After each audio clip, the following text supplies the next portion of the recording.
लड़के की लड़ाकू वर्दी अचानक सफेद हो गई। उसने तुरंत महसूस किया कि कुछ गड़बड़ है। उसने अपनी हथेली खोली और अपने हाथ में एक उत्परिवर्तित पीले घोड़े को देखा। आप जानते हैं, पृथ्वी पर 1000 साल बाद इस तरह का प्राणी बेहद घातक है। इसके द्वारा जारी न्यूरोटॉक्सिन एक हाथी को मार सकता है। बस पलक झपकते ही एडम एक सूअर बन गया। उसकी आंखें धीरे धीरे अंधी हो गईं। उसने अपने पिता से उसे बचाने के लिए दर्दनाक तरीके से विनती की, लेकिन विल उसे केवल शांत कर सका और दूर से उसे एंटीडिप्रेसेंट इंजेक्शन लगाने का आदेश दिया। लेकिन इससे भी बुरी बात यह है कि वह अपने हाथों में दूसरी सुई लगाने से पहले ही बेहोश हो गया। अपने पिता के आदेश के तहत उसने अपने शरीर के प्रभाव का उपयोग करके अपने शरीर में दूसरी सुई को सफलतापूर्वक इंजेक्ट किया। जब उसने उपकरण की जांच की तो उसने पाया कि श्वासयंत्र ने उनमें से 2 को क्षतिग्रस्त कर दिया था, लेकिन विल ने इसे अपने पिता से छिपाने का फैसला किया। अगली सुबह एडम निर्दिष्ट मार्ग पर निकल पड़ा। इस समय उसने अचानक पाया कि पागलों का एक समूह जो उसका पीछा कर रहा था, सभी मारे गए थे और हमले की विशेषताएं थी पूरी तरह से बुराई के अनुरूप। जब उन्हें एहसास हुआ कि स्थिति ठीक नहीं है, तो एडम केवल अपनी जान बचाने के लिए भाग सकता था। जल्द ही वह एक झरने के पास आया। जब उन्होंने उपकरण की जांच की तो उनके पिता ने पाया कि श्वसन द्रव पर्याप्त नहीं था और मार्ग के अनुसार सुरक्षित मार्ग तक पहुंचने में कम से कम 3.5 दिन लगे। श्वसन द्रव पर्याप्त नहीं था या वह झरने से नीचे कूद गया। ये 2 दिन का हुआ। हालांकि ये छलांग बेहद खतरनाक रही होगी।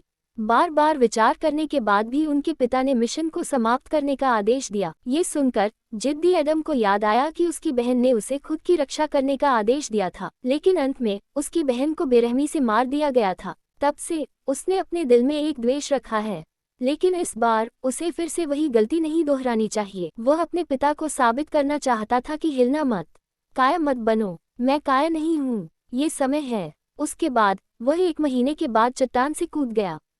श्वसन द्रव हवा में तेजी से फैल गया, लेकिन ये 3 सेकंड से अधिक नहीं रहा। उसके पिता ने पाया कि एक अज्ञात प्राणी तेजी से आ रहा था और यह एक विशाल चील था जिसने आकाश और सूर्य को ढक लिया था। एडम तुरंत मुड़ा और नीचे भागा, लेकिन वह इतने बड़े पीछा से कैसे बच सकता था। बस अगले ही पल जब वह 2 काली आंखों के साथ फिर से उठा तो वह पहले से ही विशाल चील के घोंसले में था। कुछ छोटे बच्चे थे जो अभी अभी अंडे से निकले थे। एडम बस वहां से निकलने का अवसर लेना चाहता था। इस समय उसे कुछ बंदर मिले। विशाल चील नीचे बच्चों को घूर रहा था। महत्वपूर्ण क्षण में विशाल चील उसे रोकने के लिए समय पर प्रकट हुआ।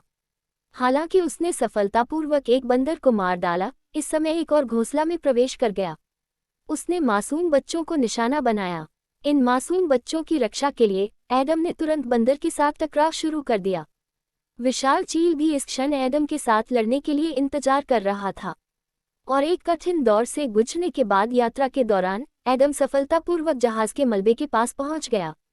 फिर वह सांस लेने के लिए तरल पदार्थ ढूंढने के लिए दौड़ा। ऐसा दम घुटने के खतरे से बचने के लिए किया गया था। फिर उसे एक हथियार और सबसे महत्वपूर्ण सिग्नल ट्रांसमीटर मिला। हालांकि सिग्नल कनेक्शन विफल हो गया। उसे सूचना भेजने के लिए पहाड़ की चोटी पर जाना था। इस समय कुछ ही दूरी पर उसने पाया कि जिस जेल में एडम को कैद किया गया था वह पहले से ही खंडहर हो चुकी थी और पेड़ पर एक लाश लटकी हुई थी। ऐसा लगता है कि सबसे बुरी बात हुई है। एडम स्तब्ध था। वह ज्वालामुखी के मुहाने तक भाग गया, लेकिन वह नहीं जानता था कि उसके दिल में डर ने एडम को आकर्षित किया था। लेकिन क्योंकि एकमात्र संचारक टूट गया था, उसके पिता केवल चुपचाप प्रार्थना कर सकते थे। इस समय जब वह उतरने वाला था तो युद्ध सूट एक पल में काला हो गया। इसका मतलब ये भी था कि एडम पास में था और जब वह सावधानी से पहरा दे रहा था तो एडम अचानक आसमान से गिर गया। उसने डर की सांस का पीछा किया और एडम का पीछा किया। सौभाग्य से एडम ने अपनी शारीरिक क्षमता का उपयोग करते हुए छोटी सी घाटी को तोड़ दिया और आखिरकार पहाड़ की चोटी पर चढ़ गया। लेकिन जब उसे आखिरकार संकेत मिला तो एडम फिर से जाग गया। एक पल में एडम ने प्रतिरोध करने की शक्ति खो दी। वह दर्द में जमीन पर पड़ा था। उसकी बहन की उसकी रक्षा करने की छवि भी हमेशा के लिए उसके दिल में दर्द बन गई। इस समय उसके पिता की शिक्षा उसके कानों में गूंज उठी। खतरा मौजूद है, लेकिन डर सिर्फ एक विकल्प है।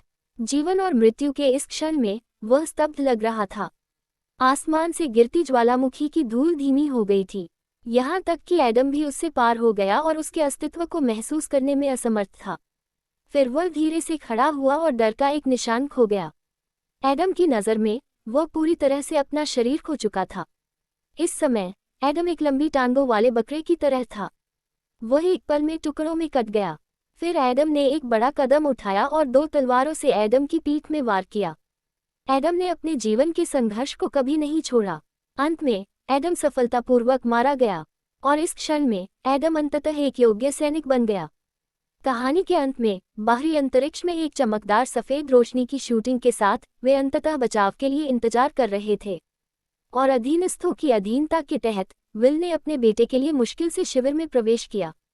पिता और पुत्र की एक जोड़ी ने एक मौन सुलह की। अंत में बेटे ने भी उस यात्रा पर कदम रखा जो उसके पिता ने तय की थी।